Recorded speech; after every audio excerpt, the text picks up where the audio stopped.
السلام علیکم ورحمۃ اللہ وبرکاتہ۔ محترم ناظرین، آج کے اس ویڈیو میں ہم معلوم کریں گے امام ابن عبد البر رحمہ اللہ کے بارے میں مختصر سی باتیں۔ آپ کی کنیت ابو عمر، نام یوسف بن عبداللہ بن محمد الاندلسی القرطبی، ابن عبد البر سے مشہور ہوئے اور علمی دنیا میں ابن عبد البر ہی کہا جاتا ہے۔ ابن عبد البر رحمہ اللہ فقیہ، مجتہد، حافظ، محدث، قاضی، مؤرخ، بہت سی کتابوں کے مصنف تھے۔ آپ رحمہ اللہ قرطبہ میں 360 پر 8 ہجری میں پیدا ہوئے۔ وہیں پر یعنی قرطبہ ہی میں آپ کی پرداخت ہوئی۔ بچپن ہی میں آپ نے فقہ، حدیث، لغت، تاریخ، ان تمام علوم کو حاصل کیا۔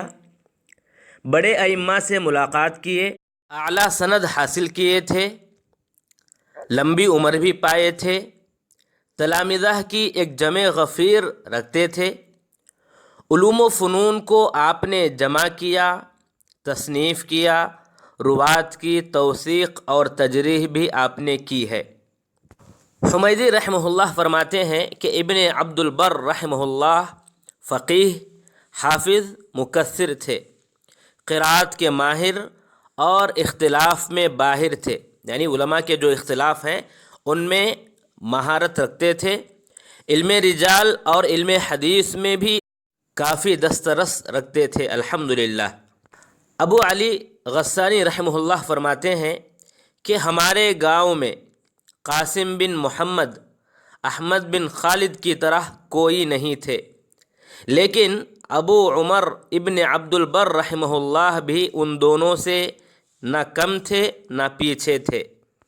امام ابن عبد البر رحمہ اللہ نے علم حدیث میں مہارت حاصل کی، فقہ اور معانی میں ید طولہ رکھنے کے باوجود آپ علم انساب و اخبار میں اپنا ایک مقام رکھتے تھے۔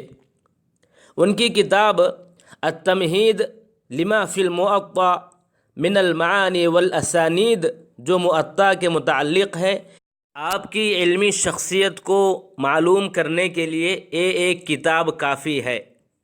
امام ابو القاسم رحمہ اللہ فرماتے ہیں کہ ابن عبد البر رحمہ اللہ اپنے زمانے کے امام اور اقتدائے زمانہ تھے۔ ابو علی رحمہ اللہ فرماتے ہیں کہ میں نے ابو الولید باجی رحمہ اللہ کو یوں کہتے ہوئے سنا کہ اندلس میں ابن عبد البر رحمہ اللہ کی طرح فن حدیث میں کوئی نہ تھے۔ ابن حزم رحمہ اللہ فرماتے ہیں کہ فقہ حدیث میں کلام کرنے والے ان کی طرح میں نے کسی کو نہ دیکھا، چہ جائے کہ ان سے بہتر دیکھوں، میں نے ان کی طرح ہی کسی کو نہ دیکھا۔ اور ان کی ایسی کتابیں ہیں جن کی مثیل نہیں، جن کی نظیر نہیں۔ امام ذہبی رحمہ اللہ فرماتے ہیں کہ ابن عبد البر رحمہ اللہ امام، صاحب دین، ثقہ، ثبت، متقن، علامہ، متبحر، سنت کے متبع تھے۔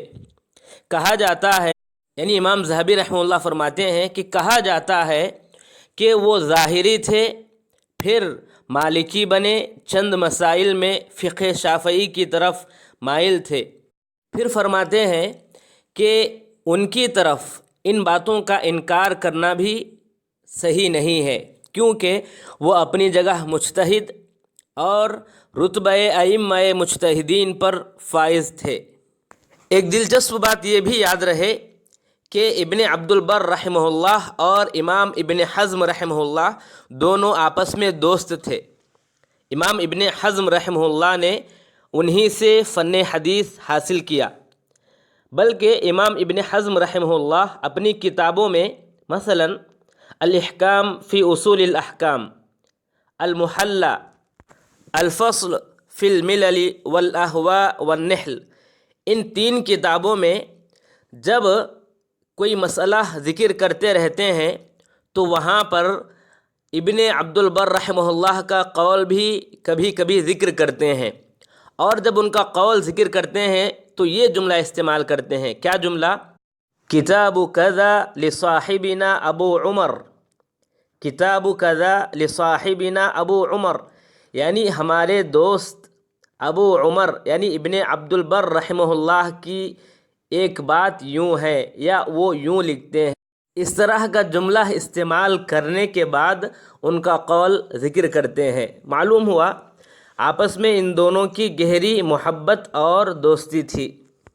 امام ابن عبد البر رحمہ اللہ 460 پر 3 ہجری میں انتقال ہوئے۔ انا للہ و انا الیہ راجعون۔ اللہ تبارک و تعالی آپ کو جنت الفردوس میں اعلیٰ مقام عطا فرمائے، آمین۔ آپ کی کتابوں کی اگر بات کریں تو آپ کی کتابیں فقہ، اصول، علوم قرآن، قراءات، حدیث، تراجم، علم الرجال، تاریخ، سیر، انساب، سب میں یعنی سب عناوین پر، سب موضوعات میں آپ کی کتابیں شامل ہیں۔ آئیے چند نام معلوم کرتے ہیں آپ کی کتابوں کے۔